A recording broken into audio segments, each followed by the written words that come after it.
There were exactly 37 steps from the elevator to the refreshment table at the Blackstone and Company holiday party. Rachel Mitchell had counted them twice. Once on her way in, pretending not to notice the sea of glittering cocktail dresses and polished shoes brushing past her. And once again on her way back from nervously grabbing a glass of cheap champagne she didn't even like. It was better than standing still. Moving meant blending in. And blending in meant survival. The rooftop venue was aggressively elegant, with strings of warm lights overhead and a live jazz quartet playing near the bar. She hated how beautiful it all was. It felt like a trap, like something out of a corporate fairy tale that would punish anyone who dared believe in happy endings. Especially junior analysts who'd barely been at the company 6 months.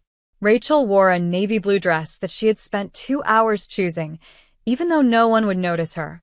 That was the plan. Her dark curls were half pinned, half loose, makeup minimal, just enough to look like she had tried. She always tried.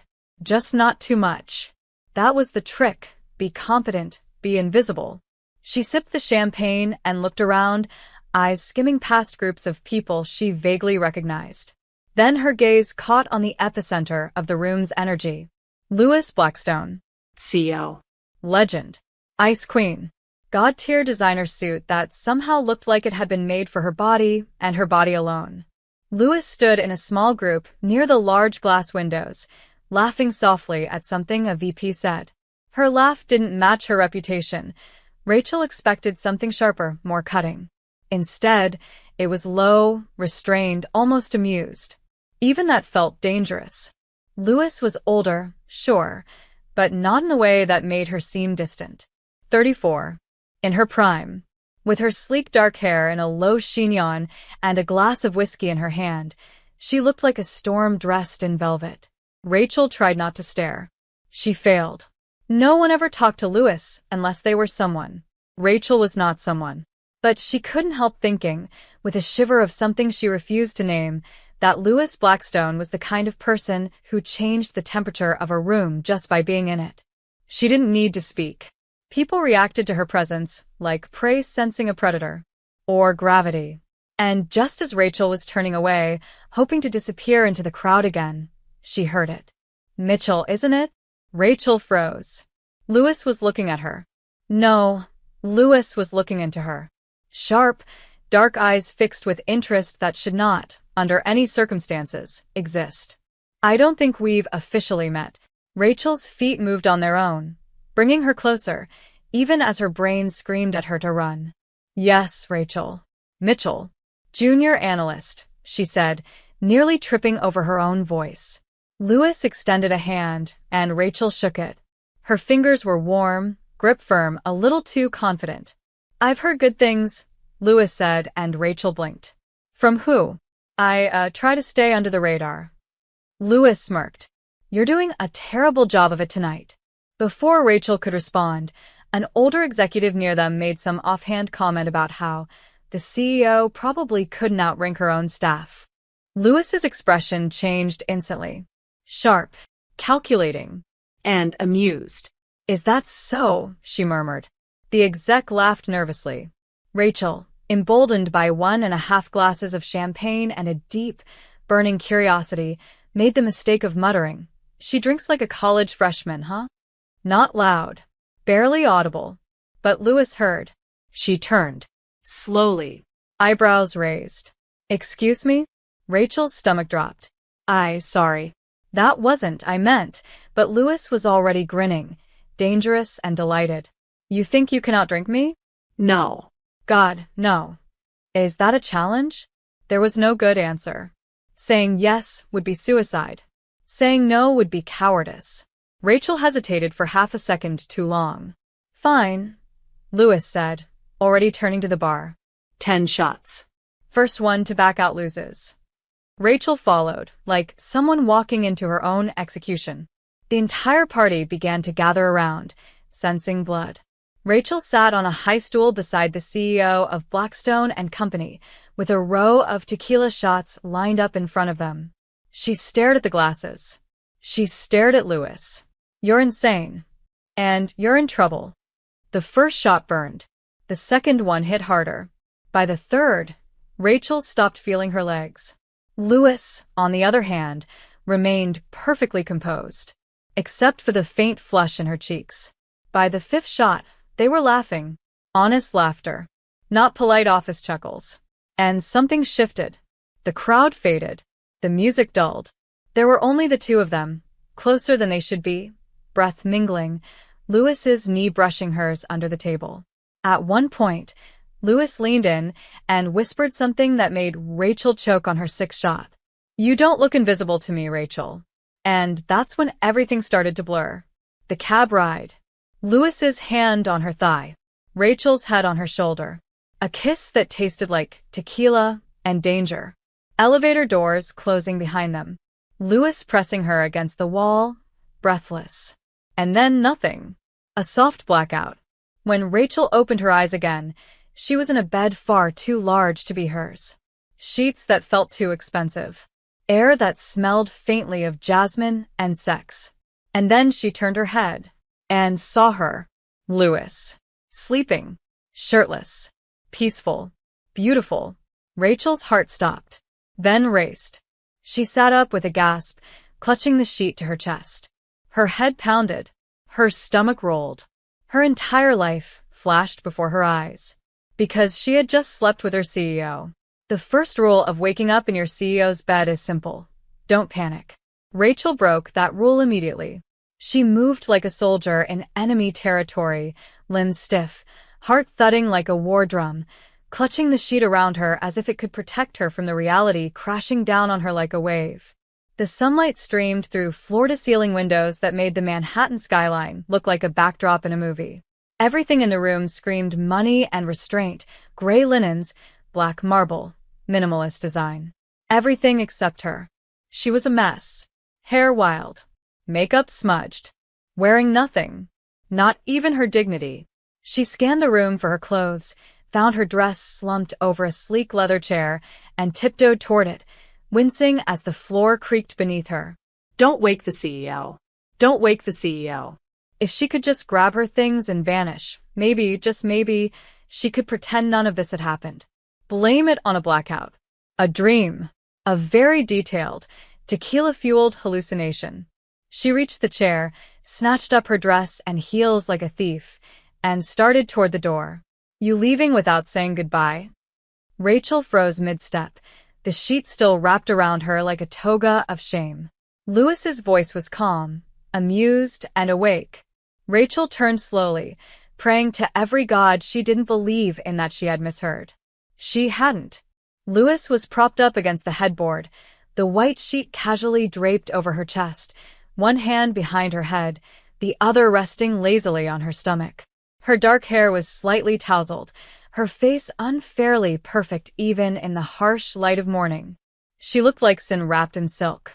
And she was smiling. That slow, knowing smile that made Rachel want to crawl into a hole and die.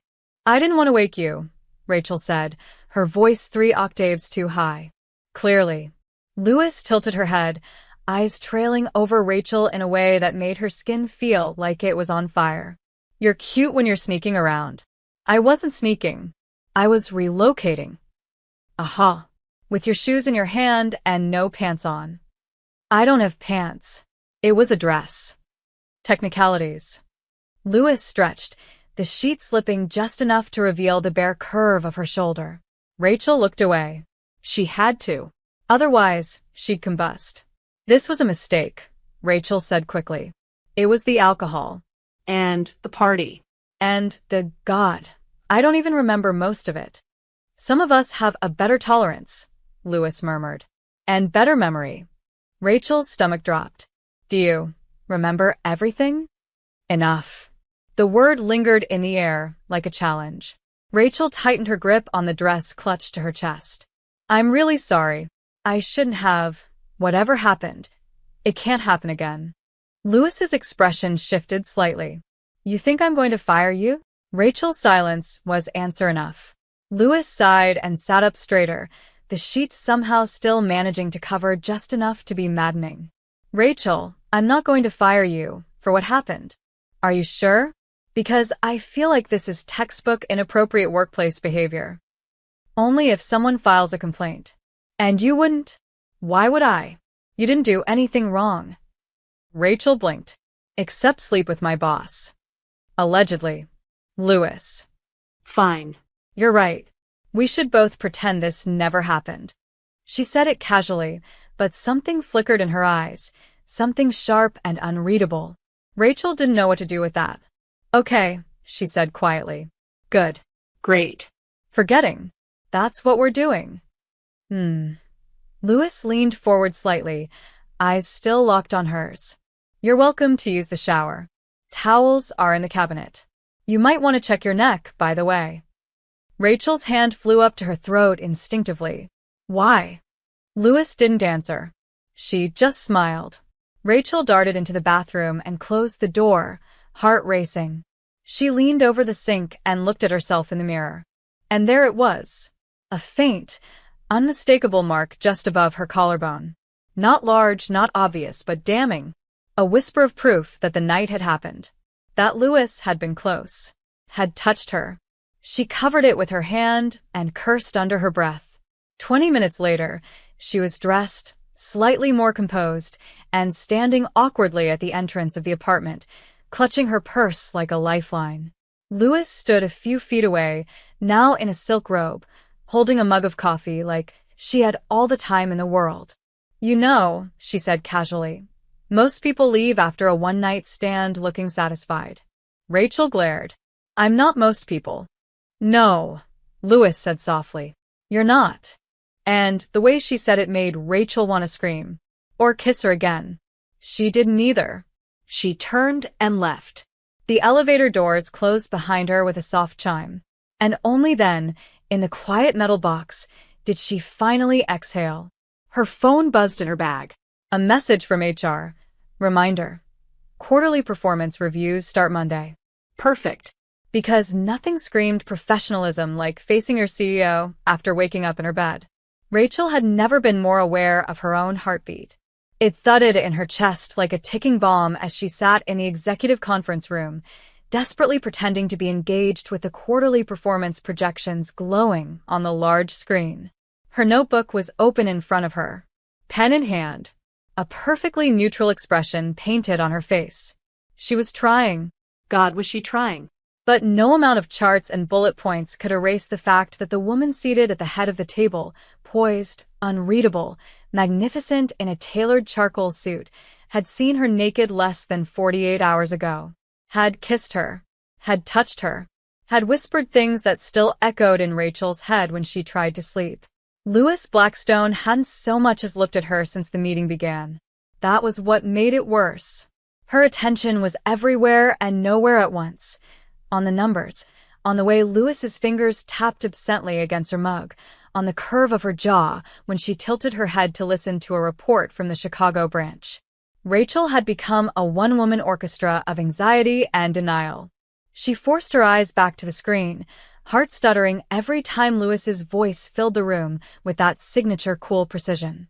And then, because the universe had a dark sense of humor, Paul Brennan opened his mouth. Paul, senior consultant, 38, ego bloated from too many years of being told he was a genius by other men in suits. He chuckled, flipping through his notes. By the way, Lewis, I think you've officially become a legend after Friday night. Word on the floor is you drank Mitchell here under the table. Rachel's entire body went still. Her stomach dropped. Her spine straightened so fast it could have snapped. She didn't dare look at Lewis. Love what you've seen so far and want to help me keep creating these awesome stories on this channel? Then subscribe and hit the bell. Your subscription supports the channel and makes sure you get more exciting stories. Paul kept going, oblivious. I mean, I knew you could hold your own, but damn, 10 shots? She was apparently this close to passing out. More laughter. A few chuckles around the table. Some people looked at Rachel with mild curiosity, others with amusement. Rachel forced a tight smile. I don't really remember the end of the night, she managed, praying her voice didn't betray her. It was all kind of a blur. That's what tequila does, Paul said, leaning back. Bet you'll think twice before challenging the boss next time. She didn't challenge me. Lewis said. Her voice was calm, but sharp enough to cut the air in half. The room quieted instantly. Rachel finally looked at her. Lewis's eyes were unreadable, but fixed on Paul. Not Rachel. Not yet. If I remember correctly, she continued, someone else implied I couldn't keep up. Rachel was simply in the wrong place at the wrong time. Another ripple of laughter, but this one was hesitant. Rachel couldn't tell if Lewis was protecting her or playing with her. Paul raised his hands in mock surrender. Well, either way, it's good to know you're human like the rest of us. Lewis smiled, but it didn't reach her eyes. Don't bet on it. The meeting moved on, but Rachel barely heard another word. Her cheeks were burning, her chest tight, and her hands clammy. The worst part wasn't the attention. It was the invisible thread between her and Lewis that only she could feel, like a wire stretched taut across the table. Every time Lewis shifted, every time her voice lilted across a sentence, Rachel's body reacted before her mind could catch up. Heat. Tension. Want. When the meeting finally ended, Rachel gathered her notes with trembling fingers, trying to slip away unnoticed. Mitchell. Lewis's voice. Firm. Rachel froze. Everyone else kept filing out of the room, oblivious. Stay back a minute. I'd like to go over your Q4 projections. The door clicked shut behind the last consultant. Rachel didn't move. Is that really what you want to talk about? She asked, eyes still on the table. What do you think I want to talk about? Rachel dared to glance up. Lewis was standing now, one hand resting on the back of her chair, the other in her pocket. She looked impossibly composed. You could have told them to drop it, Rachel murmured. I did. Not before it got awkward. Lewis tilted her head slightly. You think that was awkward? You're the CEO. I'm no one. It was humiliating. Lewis crossed the room slowly. Not toward her. Not quite. Just enough to close the distance without closing it entirely. It shouldn't be. What does that mean? It means, Lewis said, her voice quiet now, I don't regret it. And I don't think you do either. Rachel's breath caught. She hated how much she wanted to agree. This is dangerous. That's not an answer. You didn't even look at me during the whole meeting, Rachel said suddenly. Except when he brought it up. Then you looked right through me. Lewis smiled, faint but real. I was trying to be professional. You don't have to pretend it never happened. I get it. You're protecting the company. Your image. Your reputation. Is that what you think I'm doing? Rachel didn't answer. Couldn't. Lewis stepped a fraction closer, just enough that Rachel could smell her perfume again. Warm, subtle, expensive. For the record, Lewis said softly, I didn't forget. I just didn't want to make it harder for you. That sentence did something terrible to Rachel's chest. So what now? Now, Lewis said, stepping back, the moment evaporating like mist. You get back to work. And so do I. That's it. Lewis's smile returned. Unless you'd prefer I pull you into my office and kiss you again. Rachel's heart stopped. Lewis turned, cool and composed, and walked toward the door. She paused just before opening it. Didn't think so. And then she was gone. Rachel stared at the empty space she left behind, knees weak, head spinning. She hated her. She wanted her. Both things were true, and neither one would go away. Rachel had never been more aware of time. How slowly it moved. How every second in the office stretched into hours under the weight of something she couldn't name. It wasn't fear, not exactly. It was something heavier. Something warmer. Something far more dangerous. It had been 3 days since the meeting. Since the way Lewis had said, unless you'd prefer, I pull you into my office and kiss you again, like it was a casual observation. Rachel had replayed that sentence so many times she could hear it in her sleep. Every syllable haunted her. Every pause. Every choice of words. She'd expected Lewis to ignore her again, to go back to being the untouchable CEO in designer suits and calculated detachment. But instead, she did the opposite. It started with something small. Monday afternoon. A coffee from the fancy espresso machine on the 27th floor, only available to senior staff, showed up on Rachel's desk. No name, no note. Just her exact order. 2 sugars. No foam. She stared at it like it was a bomb. Asked around. No one admitted to delivering it. But when she glanced up, Louis was across the room in a meeting with the legal team. She didn't look at Rachel. Not once. Not directly.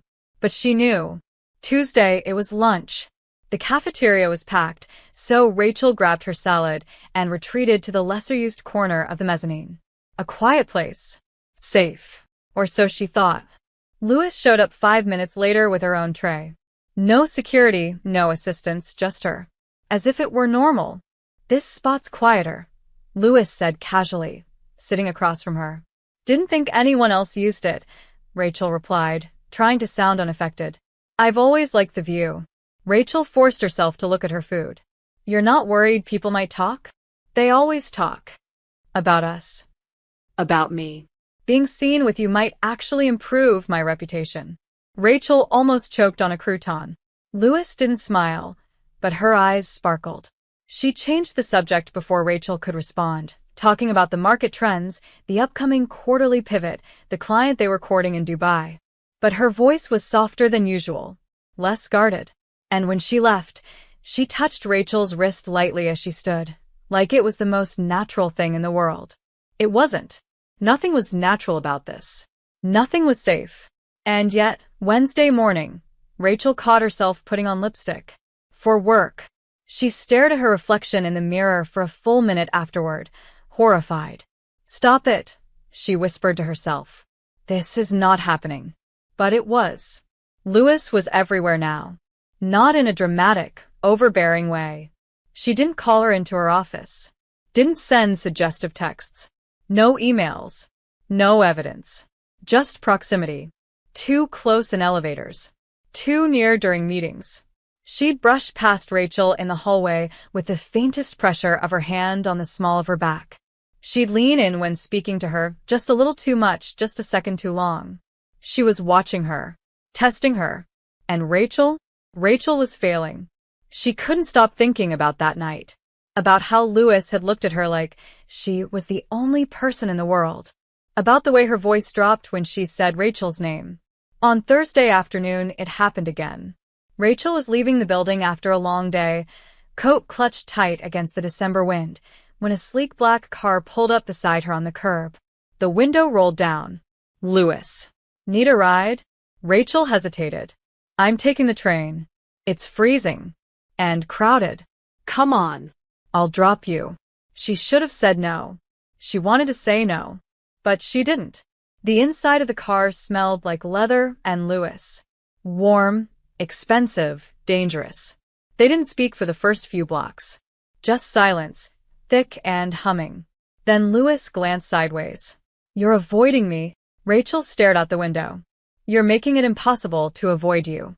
Louis's lips curved. Is that a complaint? It's a warning. From the woman who kissed me in an elevator? You kissed me. Details. Rachel finally looked at her. What are we doing? Louis didn't answer right away. Her fingers drummed against the leather armrest. We're pretending this is nothing. And hoping we're both bad at pretending. Rachel laughed, bitter and breathless. You're going to get me fired. I told you. I won't. And what if someone else finds out? Then I'll deny it. I'll protect you. Why? Louis turned her head, eyes locking with Rachel's. Because I want you. The words hit like lightning. Rachel's breath caught. Her skin flushed hot. She didn't speak. Couldn't. Louis leaned back slightly, gaze never breaking. You don't have to say it back. You don't have to do anything. I'll stop. If you want me to. The car slowed in front of Rachel's building. She didn't move. Louis waited. Say the word, she murmured. And I'll never touch you again. Rachel looked at her, truly looked, and hated how much she didn't want to say it. Good night, Louis, she whispered. Then she opened the door and stepped into the cold. But even the wind couldn't cool the heat in her chest. Rachel hadn't meant to say anything. She had planned her entire Friday around not saying anything. Meetings, emails, avoiding certain floors, especially the 31st, where Louis's office loomed like a palace above the rest of the company. She had buried herself in spreadsheets and forecasts, taken late lunches, ignored 2 more anonymous coffees on her desk. She had every intention of keeping her head down and her mouth shut. But by the time 7 p.m. rolled around and she realized she was one of the last people left in the building, something in her snapped. It wasn't the coffee. It wasn't the glance Lewis had given her during the all-hands when she'd paused mid-sentence, just for a breath too long. It was the weight of it, the silence between them, the knowing, the pressure of pretending. She didn't knock. She just walked into Lewis's office like it wasn't the most reckless thing she'd ever done. Lewis looked up from her desk, surprised for only half a second. Rachel. Rachel closed the door behind her. Her heart was racing. She didn't sit. I need to say something, and I need you to let me finish before you respond. Lewis leaned back slowly, fingers steepled, eyes unreadable. Go ahead. Rachel took a breath. Her mouth was dry. Her hands shook slightly at her sides. I feel the same. What you said in the car. That you wanted me. I want you too. I have since that night. Lewis's expression didn't change, but something flickered in her gaze. Rachel rushed forward before she could lose her nerve. But this can't happen. Not again. Not unless we talk about what it actually means.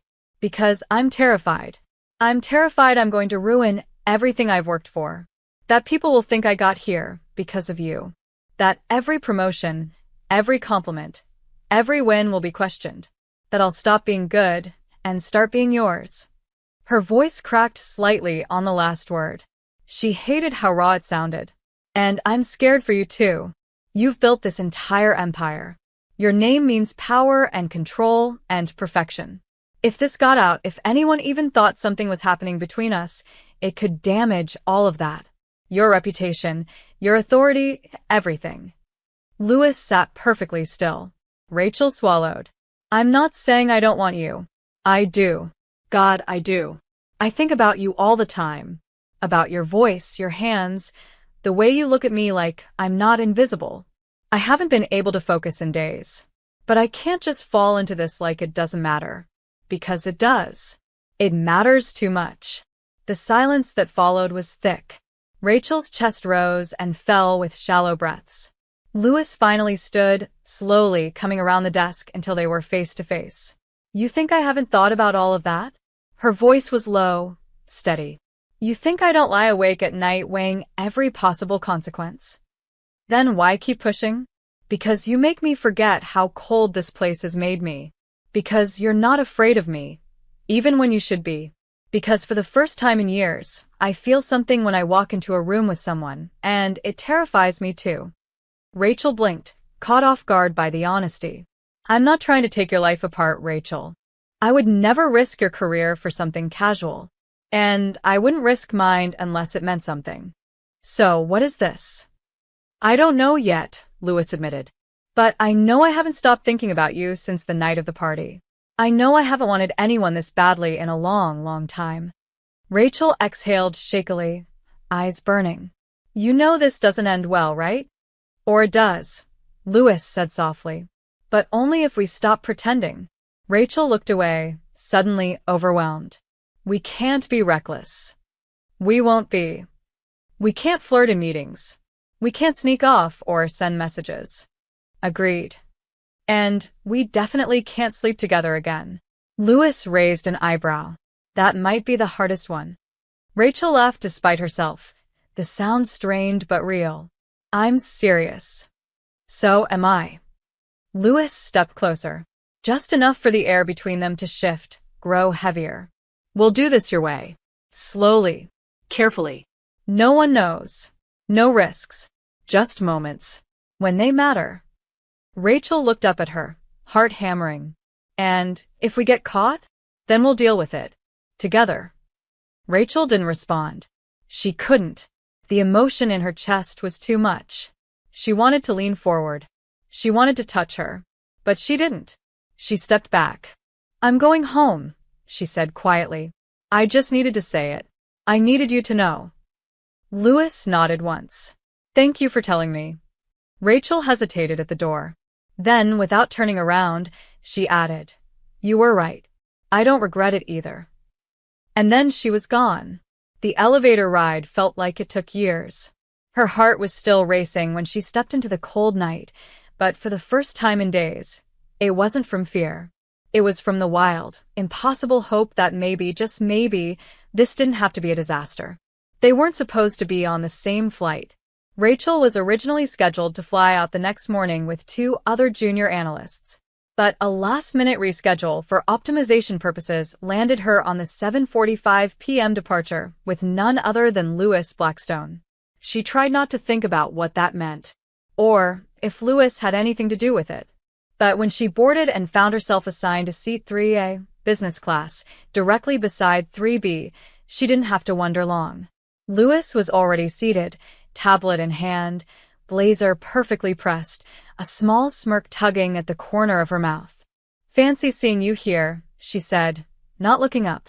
Rachel slid into her seat with stiff shoulders. "They upgraded me. I didn't ask for it." "Of course not. Did you, Rachel?" Louis looked at her then, and something in her gaze shut down the question before it finished forming.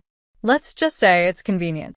The flight was short, barely 2 hours, but it felt longer. The space between their seats felt like it shrank with every mile. They didn't talk much. A few murmured comments about the client they were meeting. Some neutral small talk. But underneath it all was that constant undercurrent, silent but deafening. Rachel stole glances. Louis did too. Neither acknowledged it. When they landed, it was snowing lightly. The hotel was sleek and modern, all glass and marble, and the Blackstone team took over the top 2 floors. Rachel expected to be separated, like always, 1 room per employee, no exceptions. But when she got to the front desk, the concierge handed her 1 key card and smiled. "You're with Ms. Blackstone. Penthouse suite."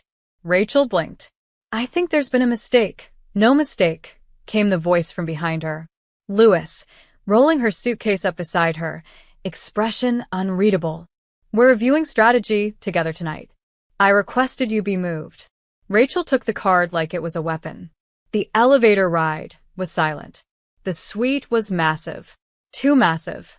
2 bedrooms, open-plan living room, floor-to-ceiling windows overlooking the city skyline, and a fireplace flickering quietly in the corner. Rachel stood near the door, uncertain. "Louis, this is unprofessional." Louis dropped her coat on the back of a chair. "We'll work from opposite sides of the room, if it helps." "That's not what I was going to say." "Then what were you going to say?" Rachel didn't answer.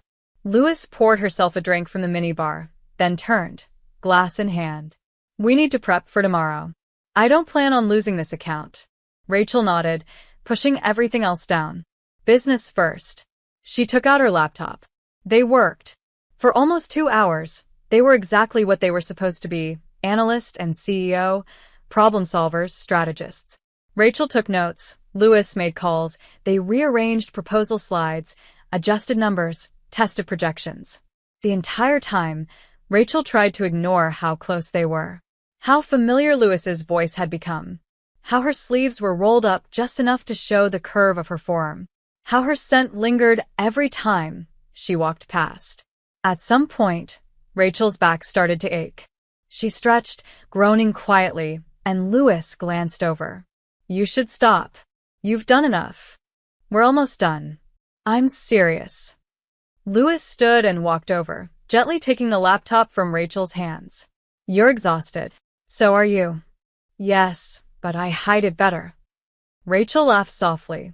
Louis smiled. "Let's take a break," she said, moving to the sofa. "Come sit." Rachel hesitated. Then she joined her. They sat side by side, but not touching. The city lights reflected in the window, coloring everything in shades of silver and blue. Louis sipped her drink. Rachel's hands twisted in her lap. "Why did you do it?" she asked quietly.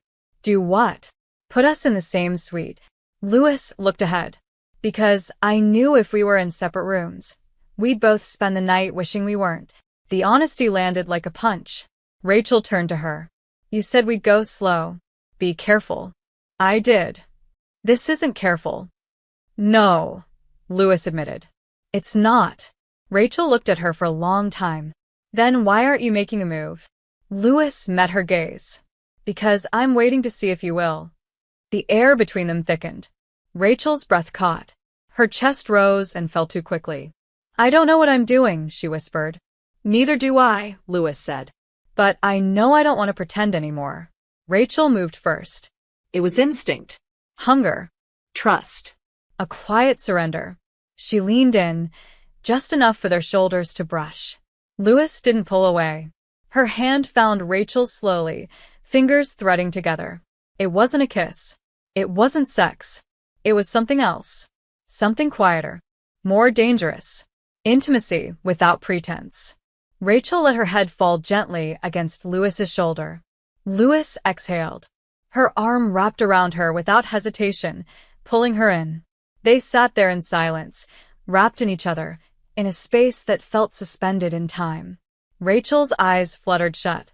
The weight of the week, the months of tension, all dissolving into the warmth of Louis's touch. Stay, Louis murmured. Rachel didn't answer. She didn't need to. When she woke hours later, the city still glowing beyond the windows, she was in Louis's bed again. Fully clothed. Safe. Wrapped in arms that had once seemed so unreachable. This time, she didn't panic. This time, she let herself breathe. Monday hit harder than it should have. Maybe it was the snowstorm that delayed their return flight. Maybe it was the long silence on the ride back from the airport, Louis staring out the window, Rachel watching her reflection in the glass. Or maybe it was the weight of what had passed between them. Not sex. Not declarations. Just closeness. Just a night together, a quiet trust that felt more dangerous than anything physical. Rachel had woken in Louis's bed, fully clothed, warm, held. And Louis hadn't tried to pretend it meant nothing. That was what terrified her most. Monday morning, Rachel stepped out of the elevator with her coat still half on, shoulders hunched against the cold, and instantly felt the shift. People looked up, looked at her. Too long, too curious. She told herself she was imagining it. Paranoia. Guilt. But as she passed two coworkers near the break room, she caught a whisper. Kind of weird. She was on the CEO's flight, right? You think something's going on? Come on. You saw them at the holiday party. I heard they shared a suite. Rachel's blood ran cold. She didn't stop walking. She didn't let them see her face. But her stomach twisted violently as she reached her desk. Shared a suite. That wasn't on the public itinerary. No one was supposed to know. She barely sat down before a familiar voice interrupted her thoughts. Morning. Rachel looked up. Sarah Kim, marketing director.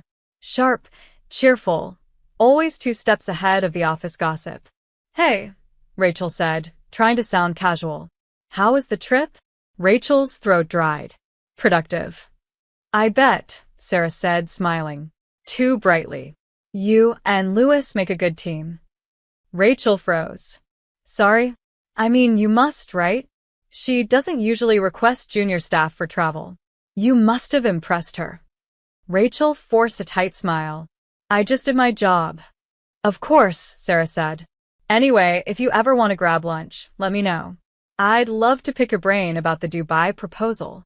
And then she was gone. Rachel stared at her screen, heart pounding. It was starting. The whispers. The shift. The suspicion. She felt like her skin didn't fit right. Her phone buzzed. A message from Louis, my office. 10:15. Rachel stared at it for a full minute before standing. The walk to the 31st floor felt like walking toward a cliff. She knocked once. Come in. Louis's voice was brisk, unreadable. Rachel entered and closed the door behind her. Louis stood near the window, arms crossed.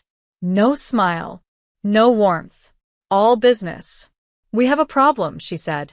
Rachel nodded. I know. People are talking. How? Doesn't matter. They are. Rachel swallowed. Do they know? Louis turned, her gaze sharp. They suspect. And suspicion is all it takes. Rachel exhaled shakily. I didn't say anything. Neither did I. Silence stretched between them. Then Louis said, more quietly, we need to be careful. More than before? Much more. So, What does that mean? It means, Lewis said, stepping closer but not touching her.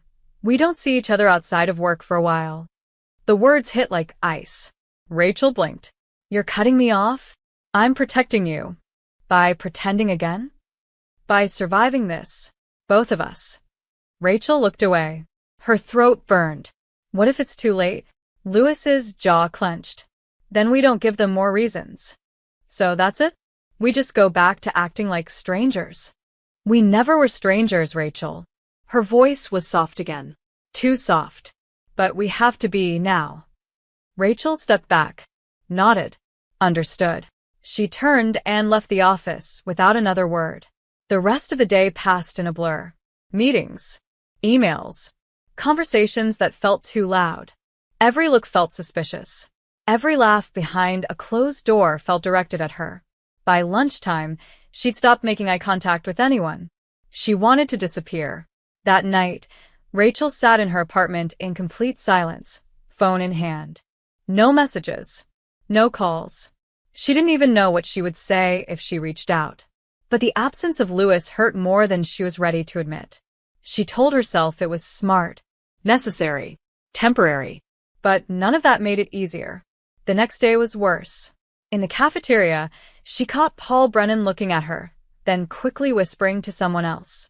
In the elevator, a junior assistant glanced at her badge, then at her face, then quickly looked away. The walls were closing in. And Lewis? Lewis was flawless. Professional. Distant. Impeccably composed.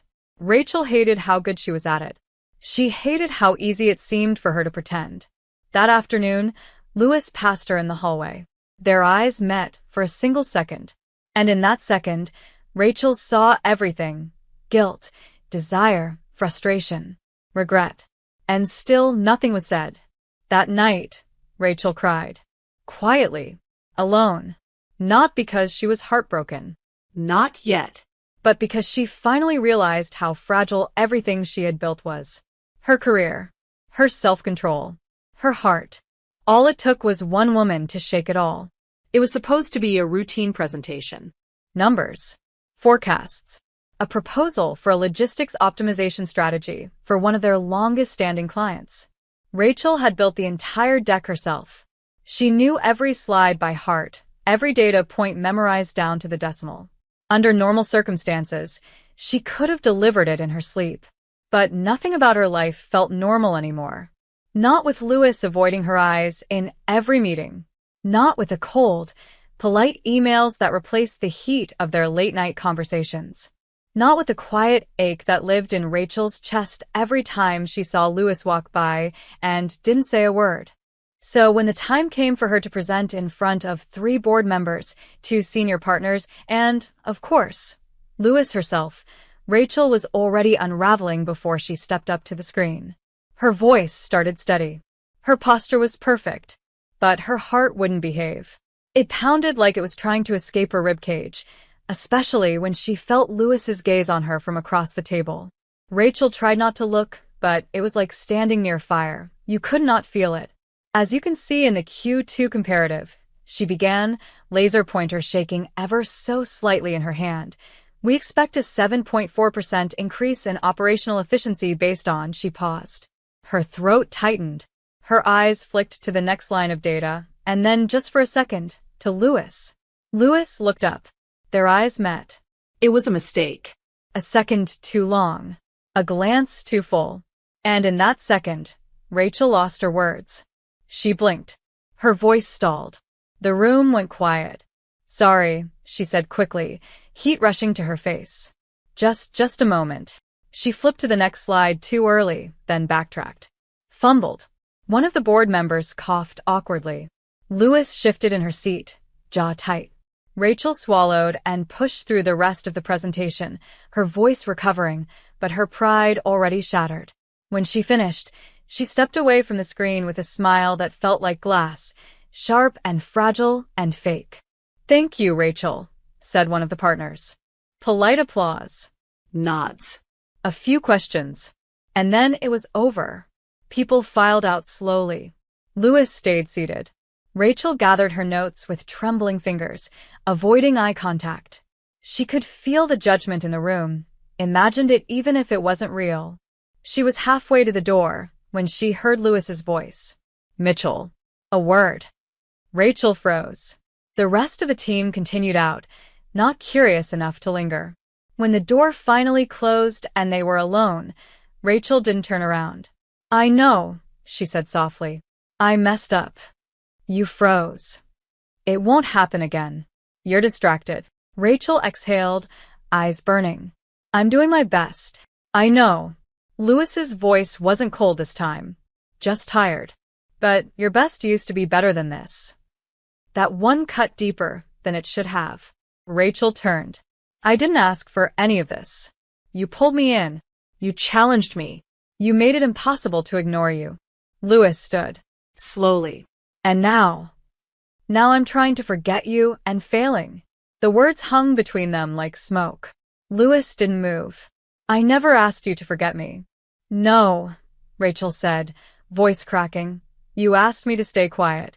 To hide. To pretend. And I did. But I'm not built for this, Lewis. I can't be two different people. I can't be excellent and invisible at the same time. Lewis crossed the room with slow, measured steps until they were standing too close. Her voice dropped. You're not invisible. Not to me. You never were. Rachel's lip trembled. Then why do you keep acting like you don't see me? Lewis's hand twitched, as if she wanted to reach out but stopped herself. Because if I don't, maybe I can keep you safe. From what? From me, she whispered. That did it. Rachel took a shaky step back. I don't need protection. I need honesty. And if you can't give me that, then maybe we should both stop pretending this was ever more than a mistake. Lewis flinched like she'd been slapped. Rachel turned and left without another word. She made it to the bathroom before the tears came. Not loud. Not dramatic. Just quiet, shuddering breaths over the sink. She stared at her reflection, her smeared mascara, the crack in her voice, the woman trying so hard to keep it together. She was tired. Of hiding. Of hoping. Of hurting. That night, she stayed late in the office, avoiding her apartment, her thoughts, everything. She worked until her eyes blurred. Around 10, she left. The building was dark except for a few scattered lights. As she stepped into the elevator, her phone buzzed. A message. From an unknown number. Check your inbox. I sent something you need to see. S.K. Sarah Kim. Rachel's stomach twisted. She opened her email. A forwarded message. Subject line. Confidential. Inappropriate conduct? Attached was a blurry photo of Rachel and Lewis in the hotel lobby. Lewis's hand on her back. Nothing scandalous. Nothing explicit. But enough. Enough to look like something. Enough to become something. Rachel's fingers went cold. This wasn't just suspicion anymore. It was evidence. Or at least the beginning of it. And she had no idea how far it would go. Rachel didn't sleep that night. She lay in bed with her laptop open beside her, staring at the photo over and over again. It wasn't scandalous. It wasn't proof of anything concrete. But it didn't need to be. It just had to exist. The timing, the posture, the angle, it all hinted at something intimate. Lewis's hand on her back. The way Rachel's head tilted toward her. The smile that had been half hidden but undeniably there. She could already hear the whispers. She could see the way people would twist it. Her success reduced to proximity. Her competence rewritten as seduction. It made her sick. By morning, she couldn't take it anymore. She arrived at the office early, half hoping Lewis wouldn't be there yet. But of course she was. Always ahead. Always prepared. Rachel knocked only once before entering, the photo already printed and trembling in her hand. Lewis looked up from her desk and froze the second she saw Rachel's face. Close the door, she said. Rachel did. We have a problem, Rachel said, voice brittle. I saw. You already know? Sarah forwarded it to me last night. Rachel blinked. You didn't say anything. Because I was waiting to see what you'd do. What I'd do. Rachel snapped. This isn't just my problem. Lewis stood slowly, her eyes dark but steady. I know. Which is why I've already started fixing it. Rachel narrowed her eyes. What does that mean? It means I have a plan. Of course you do. Don't do that. Do what? Treat me like the villain in this, Lewis said, her voice low, almost hurt. I didn't take that photo. I didn't send it. I didn't create this mess. But I will clean it up. Rachel sat down hard, suddenly exhausted. I don't know how to survive this. You don't have to. I will. And how exactly do you plan on doing that? Lewis hesitated. We go public. Rachel stared at her like she'd been slapped. What? Not with a press release. Not with a statement. But we stop hiding. We stop pretending. If someone asks, we don't deny. Are you insane? I'm done being afraid. Lewis, this could ruin you. And it would definitely ruin me. Not if I get ahead of it. You're talking about throwing yourself into the fire. I'm talking about stepping into the fire with you. Rachel stood, pacing. This is career suicide. There are policies. I wrote the policies. Your board will revolt. Let them. Rachel looked at her, stunned. You're willing to risk everything? Lewis crossed the room in 3 slow steps. Not everything. Just the mask. Just the lie. Rachel's throat tightened. Why? Because I've already tried life without you in it. And it doesn't work. The words cut through her like glass. You don't mean that. I do. Lewis's voice was raw now. Honest. Rachel, I've spent my entire life building something no one could touch. I became what people expected. Cold. Unshakable. But you, she paused, reaching gently for Rachel's hand. You're the only thing that's ever made me want to be more than that. Rachel looked down at their hands. Her fingers curled around Lewis's without thinking. And what if we fall? Then we fall together. Rachel wanted to believe her. God, she wanted to. But the fear was a wall inside her chest. What do we do now? We control the narrative, Lewis said, slipping her hand away gently. I'll speak to legal. To HR. I'll make it clear that this wasn't predatory, that no policies were broken, that there was no favoritism. But there was favoritism. There was connection, Lewis corrected. And if they want to punish me for that, let them try. Rachel took a shaky breath. And me. You'll keep your head high. You'll stay excellent. No more hiding. Rachel laughed bitterly. That's easy for you to say. You're at the top. Which is exactly why I'll take the hit first. The words hung there, waited. Rachel looked at her for a long, long time. If we do this, she said slowly, we do it on my terms too. Agreed. No sudden announcements. No power plays. Just honesty. Lewis nodded. Whatever you need. Rachel exhaled. It felt like the first real breath she'd taken in days. Okay. Okay, she repeated. Let's do it. Lewis smiled then. A real smile. Small, stunned, and impossibly tender. Rachel felt her chest warm despite herself. We're really doing this, Lewis whispered. Rachel nodded. God help us. Lewis laughed. I don't think he will. Then we better help each other. We already are. For the rest of the day, they were careful, distant in meetings, professional in hallways. But there was a shift now, a shared secret that no longer felt like a noose around their necks, but a flame they were finally willing to walk toward. At lunch, Rachel sat alone in the mezzanine corner again. Lewis didn't join her, but an intern passed by and smiled at her like she was someone worth noticing. And for the first time in weeks, Rachel smiled back. Rachel had never sat in a conference room that cold before. It wasn't the temperature. It was the tone. HR, legal, corporate affairs. They were all there, and for once, Lewis wasn't leading the room. She was defending her place in it. Rachel sat 3 chairs away from her, per protocol. Lewis hadn't looked at her once. The room wasn't accusatory, not yet, but it was filled with something worse. Polite concern. Legal phrased it as preemptive investigation into perception risks. HR called it an internal climate check following unsubstantiated rumors. No one said the word relationship. But they didn't need to. Ms. Blackstone, one of the partners began, adjusting his glasses as if preparing to dissect a scandal. Given your position, we'd like to understand the nature of your interactions with Ms. Mitchell during the recent business trip. Lewis didn't blink. She is a junior analyst assigned to my team on the Dubai account. Her performance has been exemplary. She accompanied me on a trip relevant to her direct project. And the shared suite?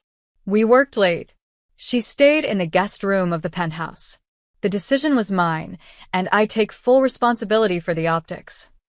The words were perfect, measured, unapologetic. But Rachel saw it. The tightness in Lewis's jaw, the subtle way her fingers clenched under the table. They were holding her breath together. Is there any personal involvement that might compromise objectivity in future decisions? The legal advisor asked.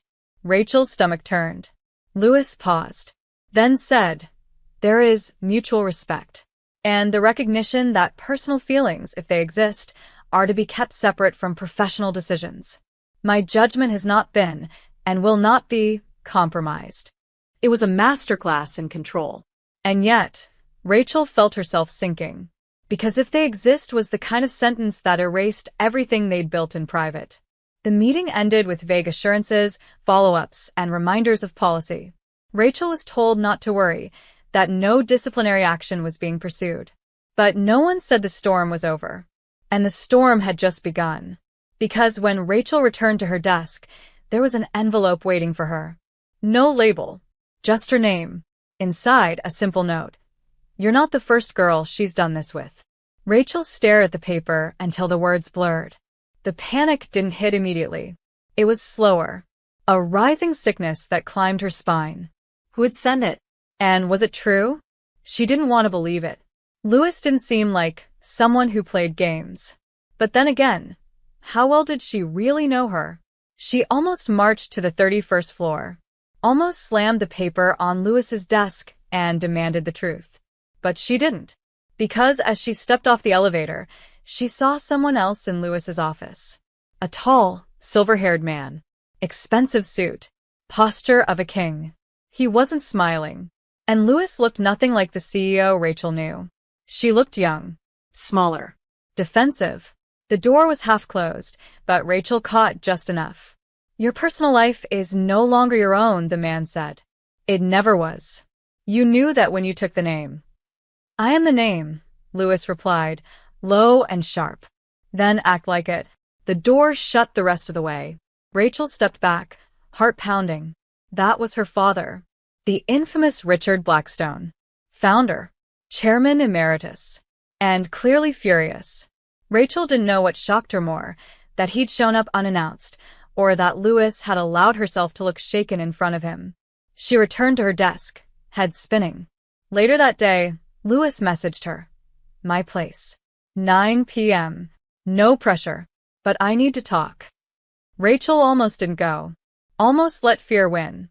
But at 8:59, she was in the elevator of that same glass building, holding her breath.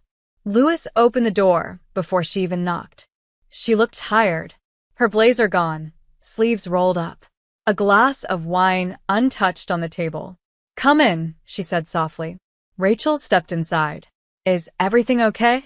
Define okay, Lewis said with a bitter smile. I had a meeting with legal. Then HR. Then my father. I saw. Lewis raised an eyebrow. You eavesdropped. The door was half open. I couldn't help it. Lewis exhaled, walked toward the window. The skyline glittered behind her like a lie. He wants me to make a statement. A denial. Public, if necessary. Rachel's heart sank. Will you? Lewis turned. No, even after the note? Lewis froze. What note? Rachel pulled the paper from her bag and handed it over. Lewis read it, her jaw tightening with each word. This isn't true, she said, voice flat. You've never, she said firmly. You're the only one. Rachel wanted to believe her. And did. Almost too quickly. Then someone's trying to scare me. They're trying to divide us. Rachel sat down slowly. Do we even know what us means? Lewis walked over, knelt in front of her. It means I'm not going to pretend you don't matter to me. It means I'm done lying to protect people who wouldn't protect me. Her hand found Rachel's. It means I'm scared too, but not scared enough to lose you. Rachel looked at her, eyes glassy. Then let's fight. Lewis smiled. Together? Always. And that word, always, was the beginning of something neither of them dared name yet. But it felt real. More real than anything the Blackstone name had ever stood for. The boardroom smelled like tension. Polished oak, glass water pitchers, and tension. It sat in the air like smoke, impossible to ignore, impossible to breathe through. Lewis entered first. Silent. Composed. Wearing black. The kind of black that said, "Don't underestimate me." The kind of black that said, "I've come to war." Rachel sat 3 floors below, in a meeting room with her laptop open but untouched. She wasn't allowed in. It was a closed-door session. Only the board, the general counsel, and Lewis. She told Lewis not to go alone. Lewis said it had to be this way. Rachel's leg bounced under the table. She checked her phone 3 times. Nothing. No messages. No updates. Only silence.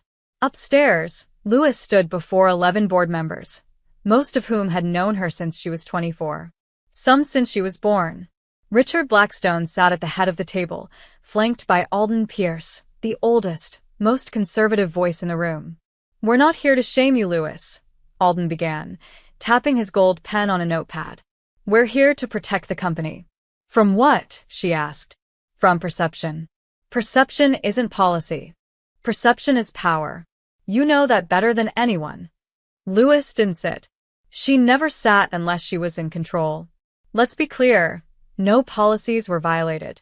No favoritism occurred. Rachel Mitchell's track record speaks for itself. Her promotion was earned. "And the hotel suite?" someone else asked. "I made that call." "The late-night office visits?" "Also me." "And the rumor of a personal relationship?" "True," Lewis said. Silence. Richard shifted slightly. "Lewis, don't correct me," she said. "I won't lie to this room. Then you understand the risk you've created." Alden leaned forward. "Your leadership is not just operational. It's symbolic. You represent legacy, discipline. If this becomes public, we lose investors. We lose trust.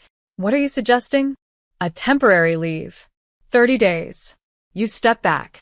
Let the firm handle internal restructuring quietly. Prove that no favoritism influenced your decisions.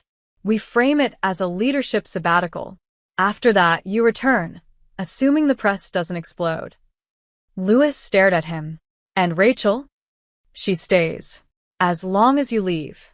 And if I don't, then she's dismissed." Lewis didn't react. Not outwardly. Not yet. But her fingers curled slowly into fists. "You'd punish her for something I did. We'd protect the company from both of you," Alden said. "This is not personal. This is legacy." Richard finally spoke. "You always wanted to prove you were more than my daughter. This is your chance to show it. Do the right thing." Lewis's voice, when it came, was calm. "I see. I see. So I'm only fit to lead when I'm cold. Untouchable. Alone." "No one said that. You didn't have to." The room was quiet. Lewis turned to the window. Manhattan stared back at her, indifferent. She had worked her entire adult life to sit at this table, to earn their respect, to reshape a legacy she hadn't asked to inherit.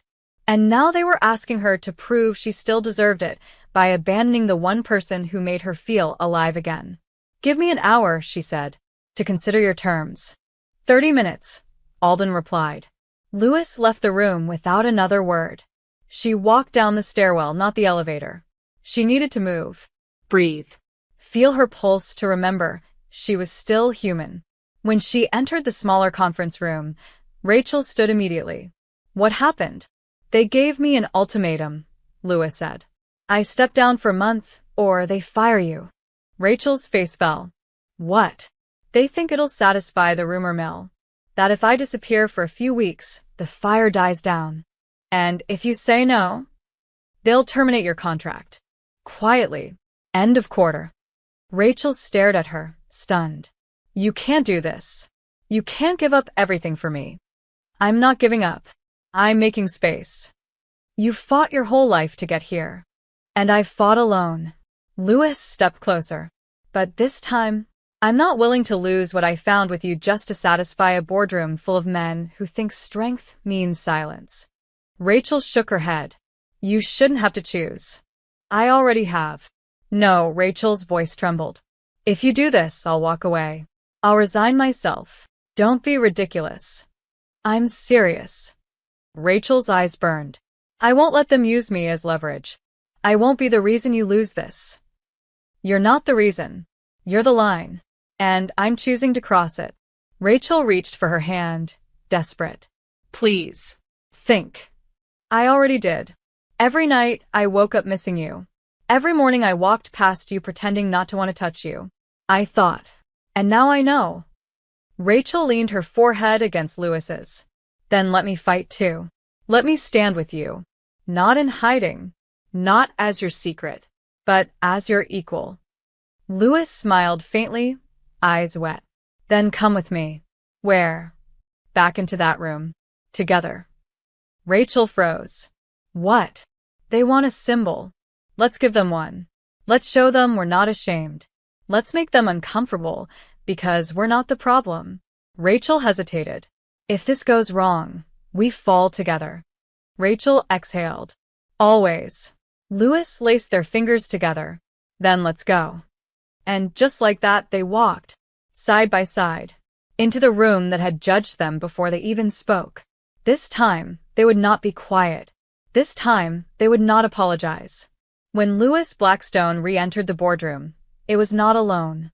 The door opened with quiet finality, and every head lifted, startled, then silent. Rachel Mitchell followed behind her, shoulders squared, gaze steady, heels clicking softly on the polished floor like punctuation marks no one expected.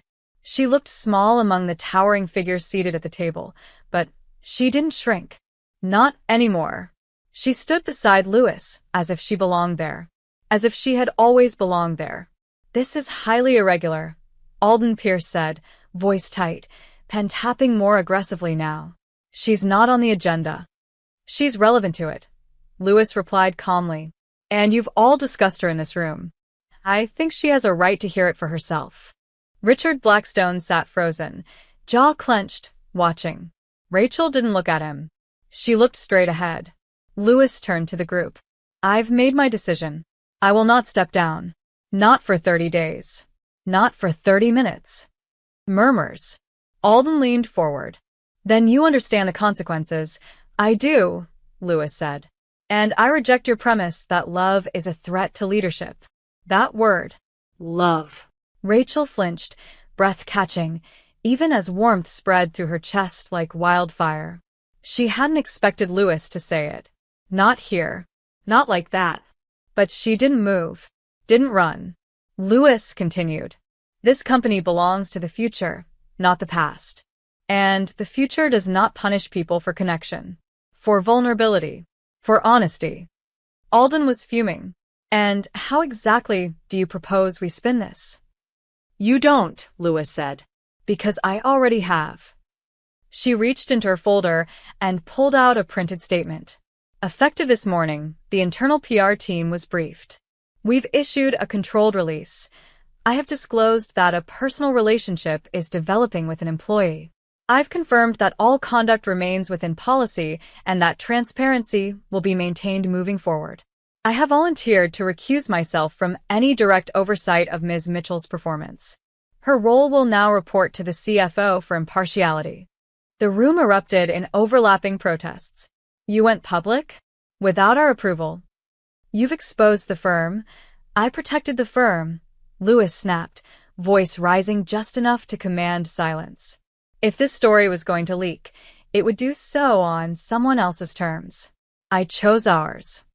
She placed the printed press release in front of Alden. And before you ask, I ran it by legal. It's clean. He scanned it quickly, nostrils flaring. You always were 10 steps ahead, he muttered. It's why I sit at this table, Lewis replied. Then, softer, and why I won't be stepping away from it. Richard cleared his throat. You understand, Louis, that this puts a spotlight on the company. On me. On your mother. I'm aware. And you're willing to carry that? I've been carrying it my whole life. Her voice was calm now. Controlled. The difference is now I choose how. Richard looked at her. And for the first time, his expression cracked. Not into approval, but into something closer to resignation. Or pride, buried beneath decades of silence. He gave a single nod. Not of agreement, but of understanding.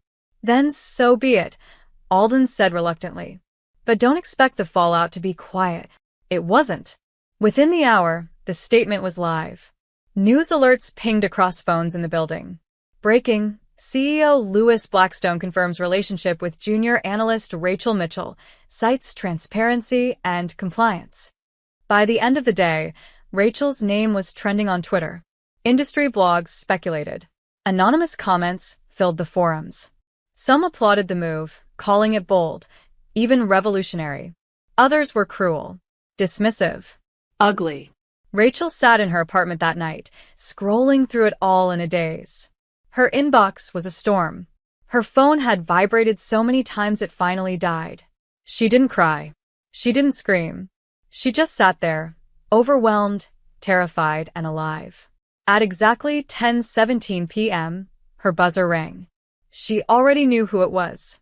She opened the door, and there stood Louis. Less composed than usual. Hair slightly mussed. Jacket unbuttoned. But her eyes were clear. I had to see you, she said. I thought you might want to punch me, Rachel replied, stepping aside. I considered it, Louis said, entering. But then I remembered you said you'd fall with me. Rachel closed the door. So, this is what falling feels like. Louis turned. No. This is what flying feels like, right before the ground. Rachel exhaled. The press will do what it always does. Spin. Speculate. Forget in a week. And until then? Louis reached out, cupping Rachel's face. We hold. Hold what? Each other. Rachel closed her eyes. Let herself lean in. Let herself breathe. For the first time in weeks, she let the chaos exist outside them. She didn't know what tomorrow would bring. But tonight, she wasn't hiding. Not from the world. Not from Louis. Not from herself. The city didn't stop. It never did. Headlines faded, yes, and the push alerts slowed, but the noise never really went away. Rachel was learning that silence could be loud in its own way, the kind that lived in glances on the subway, in paused conversations when she walked into a room, in friends who took too long to respond to messages that used to be instant. Her world hadn't collapsed, but the shape of it had changed. And in the middle of it all was Louis, calm, steady, and somehow still standing. But even she was starting to fray at the edges. Rachel noticed it in the way Louis's replies had shortened, in the tension that never fully left her shoulders, in the exhaustion behind her eyes, even when her mouth smiled. One night, after yet another article resurfaced online, this one quoting a former intern who claimed to have always suspected something between them, Rachel closed her laptop, turned to Louis on the couch, and said, "Let's leave." Louis blinked. "You mean I'll leave the company?" "No," Rachel said, laughing softly. "God, no. I mean, just go. Disappear for a few days. Clear our heads. Be somewhere where no one knows our names." Louis tilted her head, amused. "You want me to run away?" "No," Rachel said. "I want us to breathe." Louis didn't answer right away. But that night, she sent Rachel a text at 2:13 a.m. Pack a weekend bag. Don't ask questions. We leave at 10. Rachel didn't ask. She packed. And at exactly 10 o'clock the next morning, she found herself in the passenger seat of Louis's obsidian black SUV, watching the skyline of Manhattan disappear in the rearview mirror. "Where are we going?" she asked after 20 minutes of silence and open highway. Louis glanced over. "Upstate. A cabin. Belongs to a friend who owes me a favor." "You have cabin friends?" "I have friends who make good investments and bad decisions. This one is both." The drive was long, quiet, oddly comforting. Snow dusted the trees along the road like powdered sugar, and by the time they arrived, the sun was starting to set behind a frozen lake. The cabin was all dark wood and clean lines, minimalist but warm. Rachel stepped inside and felt her lungs expand for the first time in days. "There's no signal here," Lewis said, tossing her keys into a bowl near the door. "No Wi-Fi. No press. No board meetings. No headlines," Rachel asked. "Just pine trees. Sounds illegal." "Feels like it," Lewis said with a grin. That night, they made dinner together, badly.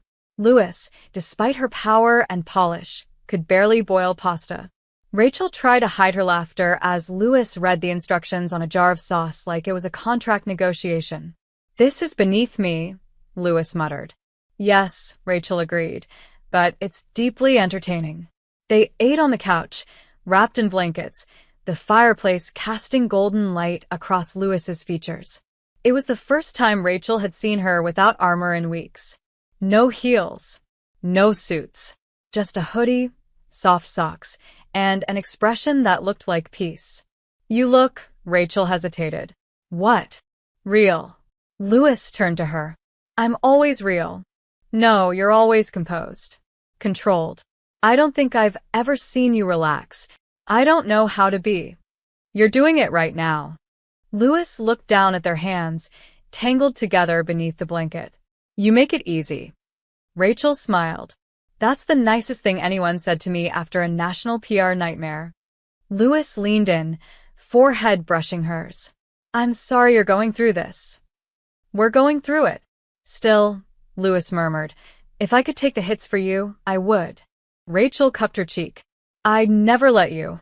Silence stretched between them, soft and full. "Do you regret it?" Rachel asked. Lewis didn't answer right away. "Not for a second," she said. "Even with everything?" "Especially because of everything." "Why?"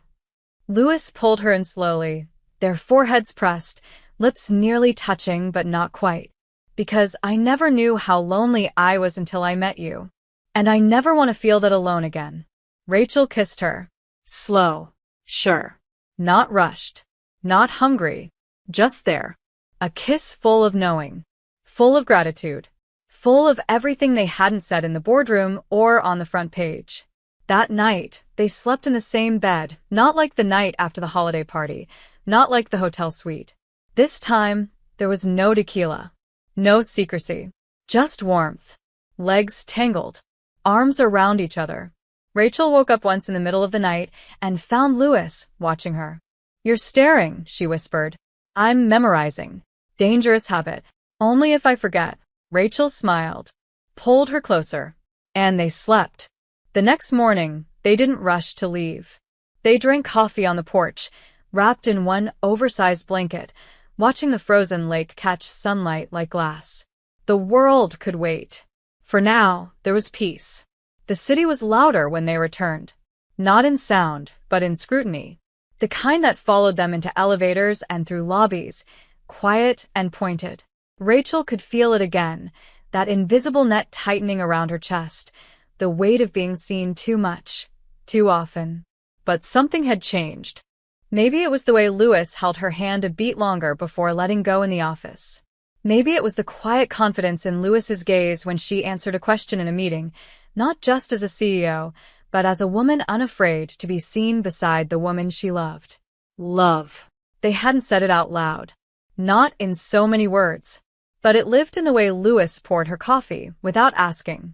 In the way Rachel straightened Lewis's collar before a presentation. In the silences that had stopped being awkward and started being full. Still, reality didn't wait. 2 days after their return, Lewis's assistant slipped a silver invitation onto her desk. The annual Blackstone Gala, an event that gathered investors, media, clients, and every important name the company had ever worked with. Rachel barely looked at it until her name appeared on the envelope too. Inside, a smaller card. Personalized. Ms. Rachel Mitchell is cordially invited to attend the Blackstone Gala as a guest of the CEO. Guest. Not employee. Not consultant. Guest. Rachel stared at it like it might catch fire. "You don't have to go," Lewis said later, when they sat at her office, Door closed, blinds down. I know it's a lot. You want me there? I want you with me. Lewis met her eyes.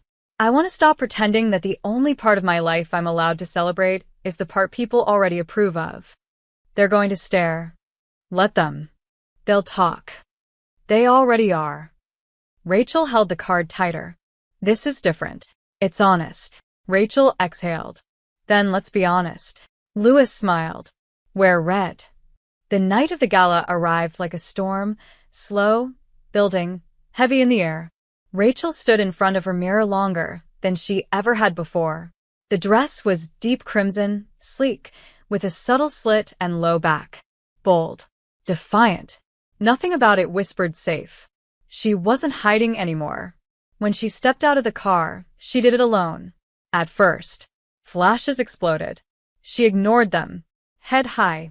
Inside, the venue shimmered, chandeliers, marble floors, champagne flutes catching light. Then she saw her. Lewis, across the room. Black tuxedo tailored to perfection. Hair slicked back. Jaw set. And when their eyes met, Rachel saw it. The breath Lewis took. Slow. Deliberate.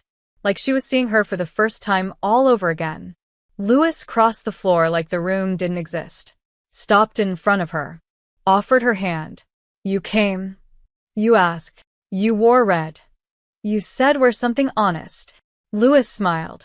You're breathtaking. Rachel's heart stuttered. So are you. They turned, together, and faced the crowd. Whispers swelled. Phones lifted. Some faces smiled, others didn't. But neither of them flinched. Not when Lewis placed a gentle hand on the small of Rachel's back. Not when she guided her to the main table.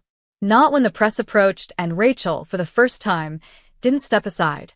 Ms. Blackstone, is this your official confirmation? One reporter asked. Lewis didn't hesitate. It's not confirmation, she said. It's introduction. Her hand found Rachel's again. This is Rachel. She's brilliant. She's brave, and she's with me. The air in the room shifted. Cameras clicked like fireworks. Rachel's fingers tightened around Lewis's. Later, as the evening softened and music played, Rachel let Lewis lead her onto the dance floor. Neither of them danced well, not really. But they swayed. Close. Breathing the same air. Moving to music no one else seemed to hear. Do you regret this? Rachel whispered. No, Lewis murmured. Do you? Rachel shook her head. I'm scared. So am I. But I'm proud too. Lewis smiled. Then we're doing it right. The song faded. The night blurred. But the moment stayed crystallized. Not perfect. Not easy. But real. And they were no longer hiding. The gala was over, but the storm wasn't. On Monday morning, Rachel walked into the office and the silence was deafening. Not hostile. Not exactly. Just loaded. Her face had been on 3 business blogs over the weekend. One headline read, CEO Power Move or PR Nightmare. Lewis Blackstone debuts girlfriend at gala. Another, crueler. The analyst who slept her way to the top. Rachel didn't cry. She read every headline. She read the comments too. And then she closed the tab and walked into the office wearing the same red lipstick from the night of the gala. Lewis hadn't told her not to. But the first wave of backlash came quickly. An investor dropped a pending deal. A senior partner sent a private message recommending discretion in future public events. A junior employee made a joke in the break room about Lewis's girlfriend getting special seating, and Rachel heard it. Lewis handled it all with quiet precision. She didn't yell. She didn't rage. She documented. She acted. She reorganized 2 teams to remove direct reporting lines.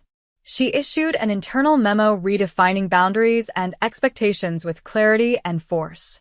She called out the misogyny, the double standards, the whispered criticisms. And then 3 days later, it happened. Rachel was called into a meeting with HR, alone. When she walked out, she looked pale. Not because she was in trouble, but because they'd made her an offer.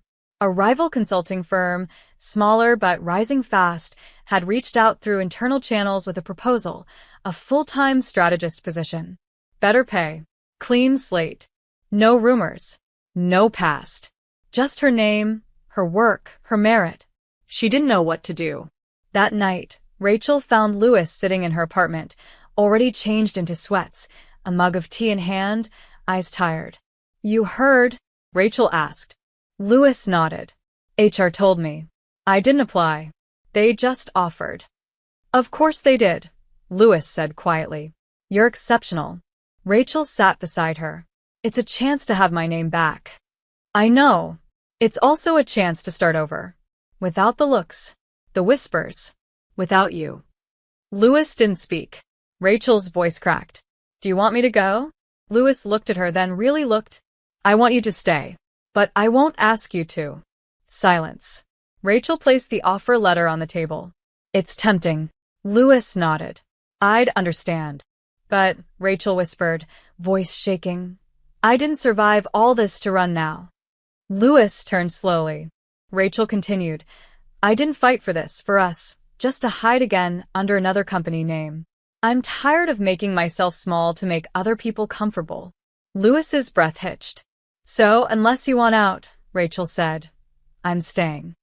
Louis set her mug down, stood, and walked to her. "Are you sure?" she whispered. Rachel looked up at her. "I've never been more sure of anything in my life." Louis kissed her, soft, slow, reverent. A promise. The next morning, Rachel declined the offer. She walked into the office with her head high. Her team applauded quietly when she entered the conference room. Someone had left a sticky note on her laptop. "Thank you for being brave, so we could be too." 2 weeks later, the company hosted a diversity panel. Louis spoke. So did Rachel. Together. 3 months later, Rachel was promoted. Not because of Louis, because of her work, because she earned it. 6 months later, they moved in together. And 1 year after the night of the holiday party, 1 year after the tequila, the elevator, the blackout that changed everything, Rachel found herself in a restaurant in Paris, watching Louis slide a ring across the table with a nervous smile. No press, no headlines, no strategy, just love. And Rachel said yes, because once upon a time, her CEO had challenged her to a drinking contest. And she woke up in her bed. But now, she was waking up in her life. And she didn't want to be anywhere else.